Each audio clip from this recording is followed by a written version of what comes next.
So hello everyone, कैसे हो आप सभी। तो आई होप सब अच्छे होंगे। तो आज की वीडियो में हम सीजीएल का एग्ज़ाम रिव्यू करने वाले हैं। तो बेसिकली वैसे अभी मेरा तो एग्ज़ाम नहीं हुआ था, पर भाई का एग्ज़ाम था। तो वो दिखाए हैं उन्होंने, मैंने उनसे पूछा था तो उन्होंने बताया था। वैसे मैं क्वेश्चंस तो शेयर नहीं करूँगा यहाँ पे, बट हाँ ये बता देता हूँ कि कैसा रिव्यू आ रहा है, मतलब एग्ज़ाम कैसा आ रहा है और क्या सब हो रहा है। तो भाई का नोएडा एग्ज़ाम था। तो बाकी एग्ज़ाम पे बात करते हैं कि कैसा एग्ज़ाम रिव्यू था। तो सबसे पहले रीजनिंग के ऊपर बात करते हैं। 4 सब्जेक्ट हैं, reasoning, GK, English and maths. तो सबसे पहले बात करते हैं रीजनिंग की। तो रीजनिंग का जैसे सभी पहले बता रहे थे कि लेवल काफ़ी लो लेवल आ रहा है, इनकी रीजनिंग का लेवल कोई इतना खास अच्छा नहीं है।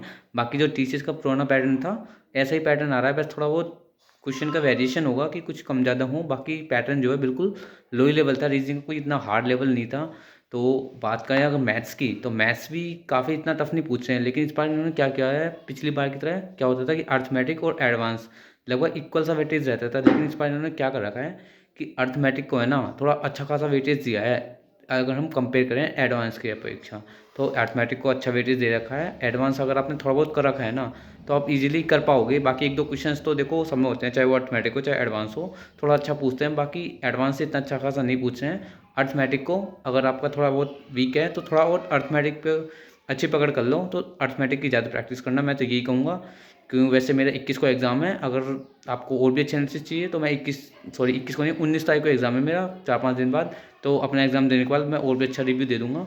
बाकी जो है अर्थमेटिक को अच्छे से कर लेना। अर्थमेटिक का अच्छा वेटेज है एज़ कम्पेयर टू एडवांस, यानी कि अर्थमेटिक ज़्यादा पूछ रहे हैं तो अर्थमेटिक पर अच्छा पकड़ करना। तो ये तो मैथ्स रीजनिंग का हो चुका है, मैथ्स का भी हो चुका है। बात करें इंग्लिश की, भाई इंग्लिश थोड़ी लेंदी आ रही है, यानी कि टाइम टेकन आ रही है। तो जैसे आप पुराने टीचर्स के एग्ज़ाम देखोगे तो आप 8 से 10 मिनट में, मैक्सिमम 10 मिनट में इंग्लिश को ईजिली कवर कर पाओगे।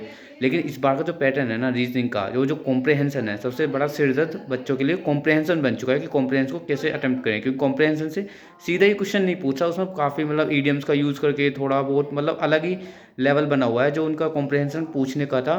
या कि आप वन गो में पढ़ो नहीं अटैम्प्ट कर पाओगे, तो वो कम से कम आपको 4 से 5 बार पढ़ना पड़ेगा, तब आप क्वेश्चन का मीन समझ पाओगे कि इस पैसेज का मीन क्या है और क्या ये पैसेज कहना चाह रहा है। क्योंकि उसमें काफ़ी टेक्निकल वर्ड्स एंड प्लस में आपके ईडियम्स के थ्रू, इन सब चीज़ों के थ्रू, फ्रेजेस के थ्रू अच्छे से कॉम्प्रहेंस को एक्सप्लेन किया गया है। तो आप थोड़ा इंग्लिश को थोड़ा अच्छे से टाइम देना। और PQRS भी मतलब अच्छे पूछे गए थे, मतलब इस बार स्पेलिंग जो मिस स्पेल्ड थी, और जबकि एंटोनी सिनोनिम्स मतलब उनका अच्छा वेटेज है।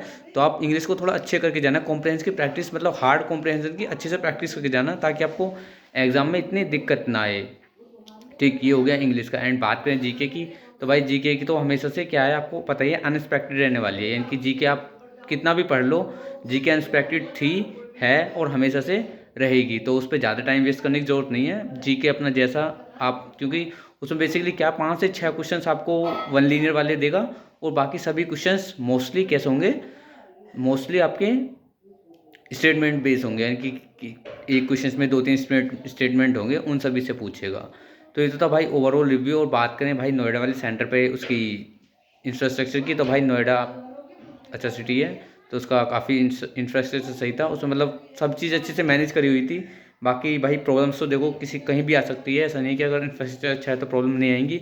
बाकी एक दो बच्चों को होगा तो कह नहीं सकते। बाकी जो है वैसे एग्ज़ाम वहाँ पे अच्छा हो गया था। ठीक है, तो ये तो थी बात रिव्यू की, कैसा है एग्ज़ाम रिव्यू का, कैसा वहाँ पे सेंटर्स थे। अगर हम बात करूँ उसके लिए कि अब आगे आने वाली शिफ्ट में आप क्या कर सकते हैं, तो सबसे पहले आप रीजनिंग जैसा आपकी चल रही है तो आप करते रहिए। और बाकी अर्थमेटिक के क्वेश्चंस की अच्छे से प्रैक्टिस करना। एडवांस अपना बस फॉर्मूलेज ये सब देख लेना, क्योंकि एडवांस इतना अच्छा खासा नहीं पूछ रहे हैं। अर्थमेटिक का अच्छा वेटेज है, अर्थमेटिक की अच्छी प्रैक्टिस करना। और बात करें इंग्लिश की, तो इंग्लिश में लास्ट टाइम पे आप PQRS पढ़ सकते हैं अच्छे से। और आप कॉम्प्रहेंशन को थोड़ा अच्छे से पढ़ लेना कि कॉम्प्रहेंशन अगर थोड़ा हार्ड होगा तो आप कैसे अटैम्प्ट कर पाएँ अच्छे तरीके से, कैसे वन गो में पढ़ के आप क्वेश्चंस को थोड़ा अच्छे से डीपली एनालिसिस कर पाएँ। तो ये इंग्लिश के लिए। बाकी रीजनिंग तो सॉरी जीएस आप जैसे पढ़ रहे हो वैसे पढ़ते रहो, कुछ क्वेश्चंस की प्रैक्टिस करते रहो। बाकी जो उसके बेसिक्स हैं, बेसिक्स क्लियर रखो, क्योंकि स्टेटमेंट में अगर एक क्वेश्चन पूछा है तो उसी से रिलेवेंट उसके 2-3 क्वेश्चंस के स्टेटमेंट होते हैं। तो अगर आप जो भी पढ़ रहे हो ना, मतलब डीपली पढ़ लो।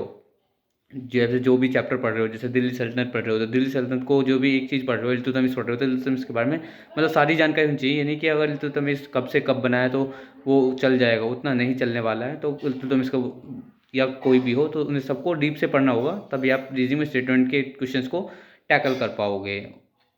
ठीक है, तो ये था तो उसके बारे में। और बाकी अगर आपको और अच्छे आंसर चाहिए तो आप चैनल से जुड़ सकते हैं, क्योंकि 19 तारीख को मेरा एग्ज़ाम है और 19 तारीख को मैं आपको शेयर कर दूंगा मेरा एग्ज़ाम रिव्यू कैसा है, क्योंकि थोड़ा मिड हो जाएगा तो उससे क्या होगा, पता लग जाएगा कि क्या पैटर्न में चेंज हो रहा है। बाकी जब मैं देखाऊँगा तो और अच्छे से पता लगेगा। सो थैंक यू, बाकी चैनल से जुड़ जाना।